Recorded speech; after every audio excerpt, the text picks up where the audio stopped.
नमस्कार। हम पढ़ने वाले आज दर्पण। क्या चाहिए भैया? दर्पण। दर्पण क्या होता है बच्चों? दर्पण जो है ऐसा पदार्थ होता है, ऐसा पदार्थ जिसका पृष्ठ परावर्तक का कार्य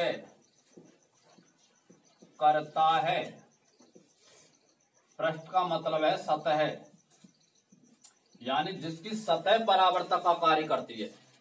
ठीक है, परावर्तक का मतलब है सतह जो होती है बच्चों, यानी जिस पदार्थ की जो सतह होती है वह सतह क्या करती है, पृष्ठ क्या करता है। यह पृष्ठ प्रकाश किरणों का, किसका भैया? प्रकाश किरणों का क्या करता है? परावर्तन करता है।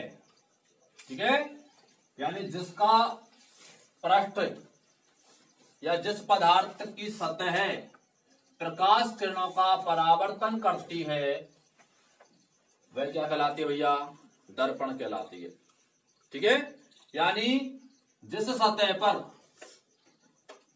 प्रकाश किरणें आपतित होती हैं और उनका परावर्तन होता है वह सतह या वह पदार्थ क्या कहलाता है?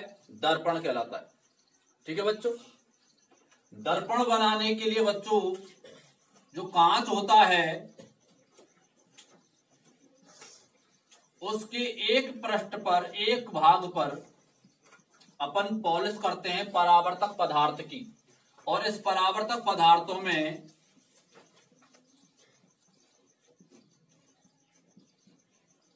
हम काम में लेते हैं चांदी और एल्यूमिनियम। यानी चांदी और एल्यूमिनियम पदार्थ जो होते हैं परावर्तक पदार्थ, इनकी कांच की एक सतह पर पॉलिश कर दी जाती है और उसका दूसरा जो भाग होता है, दूसरा जो पृष्ठ होता है, ये परावर्तक का कार्य करेगा, यानी प्रकाश किरणों का ये क्या करेगा? परावर्तन करेगा। ठीक है, जो किसी तरह व्यवहार कर रहा है बच्चों? दर्पण की तरह। तो इस तरह से अपन दर्पण बना सकते हैं। परावर्तक पदार्थों की कांच की एक सतह पर क्या कर दी जाए? पॉलिश कर दी जाए, तो उसका दूसरा जो भाग होता है वो प्रकाश किरणों का परावर्तन करेगा, जो किसी तरह व्यवहार करेगा? दर्पण की तरह। ठीक है बच्चों, दर्पण जो होते हैं, दर्पण दो प्रकार के होते हैं।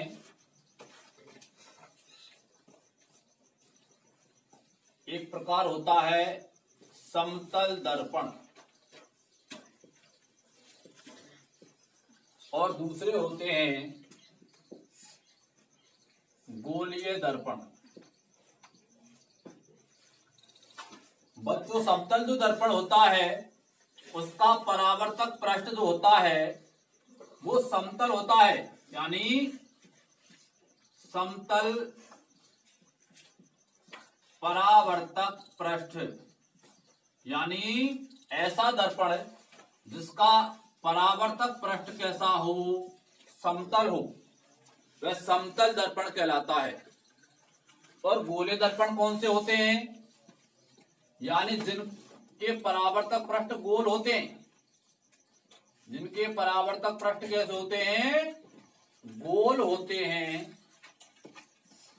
वो गोले दर्पण कहलाते हैं। ठीक है बच्चों, इस तरह से गोले दर्पण भी बच्चों दो प्रकार के होते हैं, अवतल दर्पण और उत्तल दर्पण।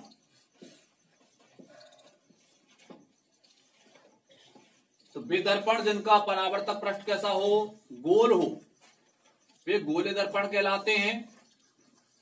गोले दर्पण भी अवतल दर्पण और उत्तल दर्पण दो प्रकार के होते हैं। और समतल दर्पण जिनका परावर्तक पृष्ठ कैसा होता है? समतल होता है, क्या कहलाता है? समतल दर्पण।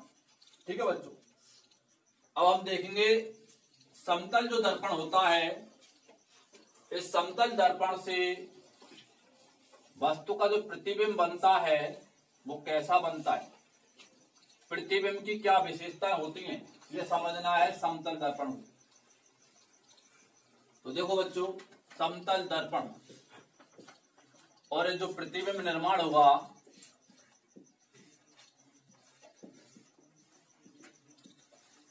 की विशेषताएं, यानी जो प्रतिबिंब बनता है उस प्रतिबिंब की विशेषताएं देखेंगे। समतल दर्पण से जो प्रतिबिंब बनेगा उसकी विशेषताएं। तो देखो बच्चों, ये समतल दर्पण है,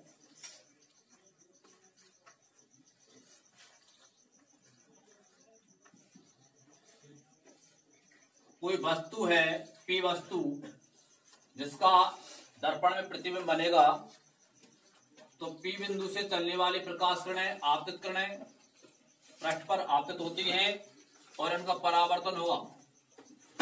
जब बच्चों हम इस P वस्तु को देखते हैं तो हमें ये दर्पण के अंदर दिखती है और P' बिंदु पर दिखती है। इस तरह से इस P वस्तु का प्रतिबिंब दर्पण के अंदर P' बिंदु पर दिखता है। ये समतल दर्पण से प्रतिबिंब बनता है। P वस्तु का प्रतिबिंब इस आप परावर्तित कण की जब चीज में देखते हैं तो दर्पण के अंदर दिखता है। ये इस P वस्तु का P' बिंदु प्रतिबिंब है। इस प्रतिबिंब की विशेषता क्या है, विशेषताएं देखेंगे। पहली विशेषता तो यह बच्चों को वस्तु दर्पण से जितनी दूरी पर होगी, यानी वस्तु दर्पण से जितनी दूरी पर होती है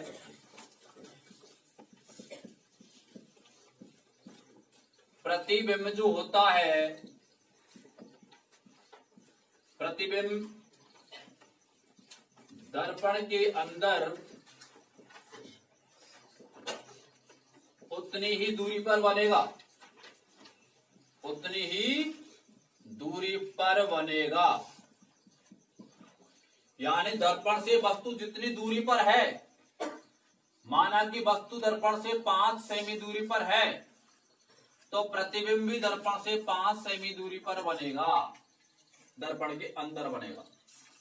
तो वस्तु की जितनी दूरी दर्पण से है प्रतिबिंब भी दर्पण के अंदर उतनी ही दूरी पर बनेगा।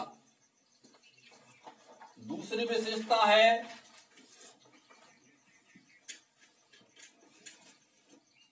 दर्पण जो होगा वो सीधा बनेगा, वस्तु का प्रतिबिंब जो है वो सीधा बनेगा। और तीसरी विशेषता है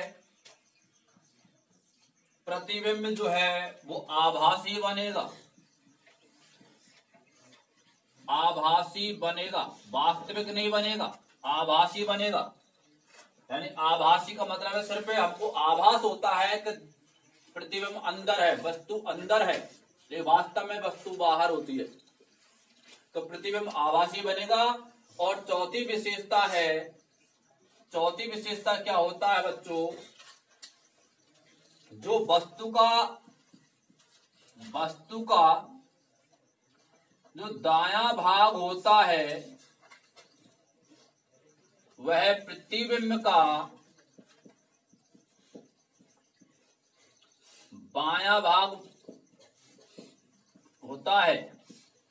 यानी वस्तु का दायां भाग प्रतिबिंब का बायां होता है और वस्तु का जो बायां भाग होता है वो प्रतिबिंब में दायां दिखता है।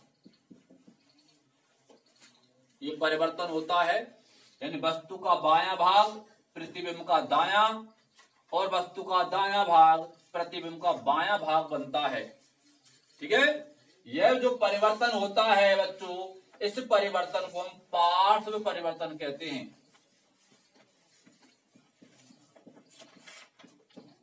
यानी प्रतिबिंब में पार्श्व परिवर्तन होता है दर्पण के अंदर, यानी वस्तु का दायां भाग दर्पण में बायां दिखता है और वस्तु का बायां भाग दर्पण में दायां दिखता है।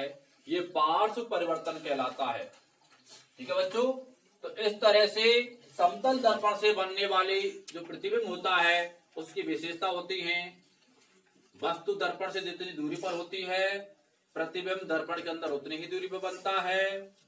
प्रतिबिंब सीधा बनता है, प्रतिबिंब आभासी बनता है, और प्रतिबिंब में पार्श्व परिवर्तन होता है। पार्श्व परिवर्तन मतलब होता है वस्तु का जो बायां भाग है वो दर्पण में दायां दिखता है, और वस्तु का जो दायां भाग होता है वो प्रतिबिंब में बायां दिखता है। यह पार्श्व परिवर्तन कहलाता है बच्चों। क्या कहलाता है? पार्श्व परिवर्तन। तो यह हुआ समतल दर्पण से बनने वाला प्रतिबिंब और उस प्रतिबिंब की विशेषताएं। ठीक है बच्चों, चलो साहब।